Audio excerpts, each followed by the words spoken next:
Shakeel and welcome to my YouTube channel. आज जो है वो हम इंग्लिश 201 का लेसन नंबर 11 पढ़ने जा रहे हैं, the 7 C's of effective communication इसका नेम है। ठीक है, फर्स्ट जो हमारा टॉपिक है वह formal writing. Formal writing is often associated with scholarly writing, यानी जो फॉर्मल राइटिंग है वो जो स्कॉलरली राइटिंग कहलाती है। ठीक है, यानी जो स्कॉलर लिखते हैं, बुक्स वगैरह लिखते हैं, वो फॉर्मल राइटिंग यूज़ करते हैं। It include doctoral desertion, scholarly articles, जो आर्टिकल्स नहीं लिखे जाते वो फॉर्मल राइटिंग में लिखे जाते हैं। और जो गवर्नमेंट के एग्रीमेंट या गवर्नमेंट ने किसी के साथ जो एग्रीमेंट करना हो वो जो लिखा जाता है गवर्नमेंट की तरफ से एग्रीमेंट, वो भी फॉर्मल राइटिंग में लिखा जाता है। ठीक है, नेक्स्ट है इनफॉर्मल राइटिंग। इनफॉर्मल राइटिंग क्या है? इनफॉर्मल राइटिंग का बताते हैं आपको। This style of writing is more common in business writing. ठीक है ना, इसकी ये जो राइटिंग है ये बिज़नेस में यूज़ की जाती है। इनफॉर्मल राइटिंग जो बिज़नेस में जो है वो आप किसी से एग्रीमेंट करने के लिए या बिज़नेस में जो आपका जिन लोगों से वास्ता पड़ता है उनके साथ कम्युनिकेट करने के लिए जो राइटिंग यूज़ करते हो, यानी जिस लैंग्वेज में उनसे या राइटिंग में कम्युनिकेट करते हो वो इनफॉर्मल राइटिंग होती है। An example is the communication via emails. Emails जो आप उनको करते हो बिज़नेस में, ईमेल्स जो है वो आप करते हो, मेमोज, ये सारी इनफॉर्मल राइटिंग होती है। ईमेल करते हैं ना आप किसी क्लाइंट को बिज़नेस में, वो इनफॉर्मल राइटिंग होती है। इन्होंने कुछ टेबल में दिया हुआ है कि मोर फॉर्मल क्या है, पार्टिसिपेट है, और लेस फॉर्मल क्या है, ज्वाइन। मोर फॉर्मल प्रोक्योर है और लेस फॉर्मल गेट है। मोर फॉर्मल यूटिलाइज है और लेस यूज़ है। मोर फॉर्मल इंटेरोगेट है और लेस फॉर्मल क्वेश्चन है। ठीक है, ये सारे दिए गए हैं। आगे उन्होंने रिमाइंडर कहा है कि उन्होंने कहा अवॉइड सब स्टैंडर्ड लैंग्वेज, कि आपने सब स्टैंडर्ड लैंग्वेज यूज़ नहीं करनी। इसका क्या मतलब है कि आपने इनकरेक्ट वर्ड्स, इनकरेक्ट ग्रामर और फॉल्टी प्रोनाउंसिएशन यूज़ नहीं करनी। इससे जो है वो अच्छा इफेक्ट नहीं पड़ता। ठीक है ना, आपने इनकरेक्ट वर्ड्स नहीं लिखनी, ग्रामर में मिस्टेक नहीं करनी, प्रोनाउंसिएशन में मिस्टेक नहीं करनी। उन्होंने दी हुई ये सब स्टैंडर्ड कौन सी है?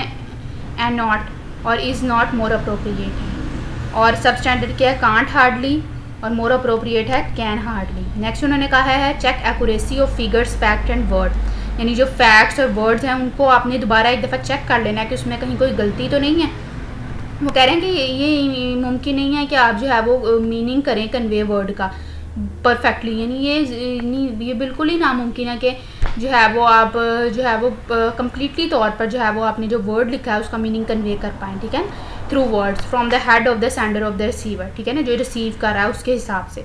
तो ठीक है ना, ये फिर वो कह रहे हैं कि ये बहुत ज़्यादा इंपॉर्टेंट है कि आप एक्यूरेट फैक्ट्स बताएं, मतलब बिल्कुल सही और दुरुस्त फैक्ट्स आपने बताने, गलत नहीं बताने।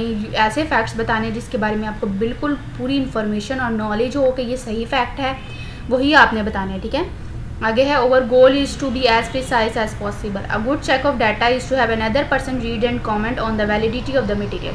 तो कह रहे हैं कि आपने जब एक दफ़ा डाटा लिख लेना उसको चेक भी करना है, कोई और पर्सन आपका डाटा चेक करे ताकि जो है वो कोई मिस्टेक ना हो आपके मटेरियल में।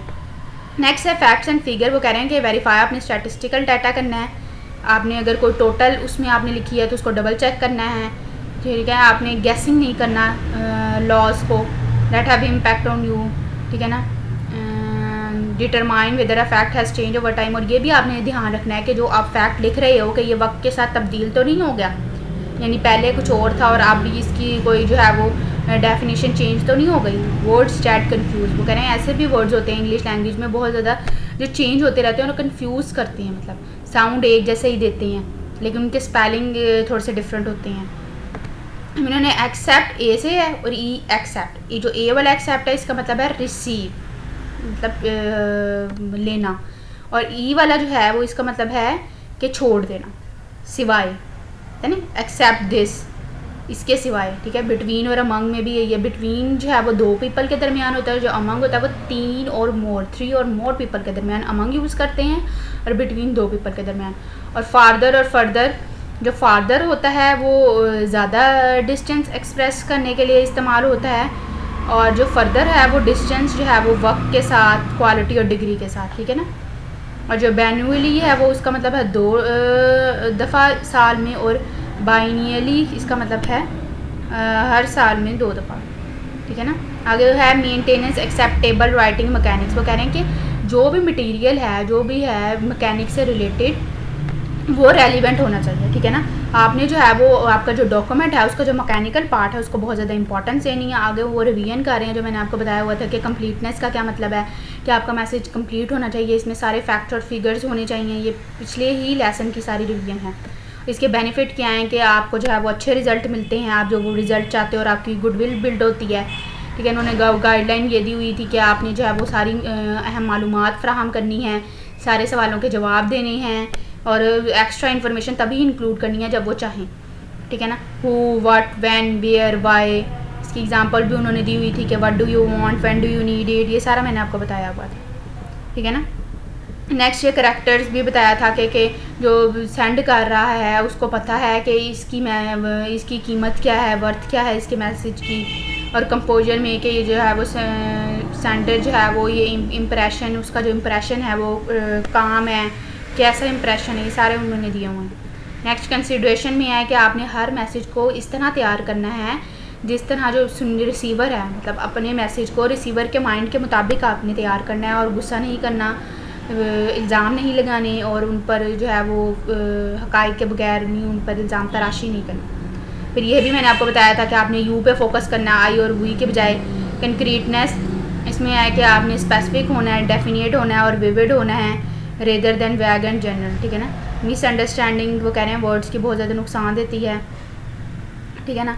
अब उन्होंने आगे कहा है कि use specific facts and figure, ठीक है ना। वो कह रहे हैं कि आपने स्पेसिफिक फैक्ट्स एंड फिगर और वैग और कंक्रीट में उन्होंने डिफरेंस बताया हुआ, जो मैंने आपको पहले बताया था, ठीक है ना। गोल्डन रूल भी है, जो मैंने आपको पिछले लेसन में बताया था कि जब आपको किसी चीज़ के बारे में शक हो तो आपने जो है वो ऐसे वर्ड इस्तेमाल करने हैं जो पढ़ने वाला है वो आसानी से समझ सके, ठीक है ना, यानी अनफेमिलियर वर्ड इस्तेमाल नहीं करने, ठीक है ना। यही फिर वो मैंने आपको कहा था be sincereful, tactful, thoughtful and appreciative, ये भी सारे पिछले वाले ही हैं कि आपने टैक्टलेस और ब्लंट क्या होता है कि आपने stupid, letter, I do not understand any of it, कि ऐसी लैंग्वेज आपने इस्तेमाल नहीं करनी, ठीक है।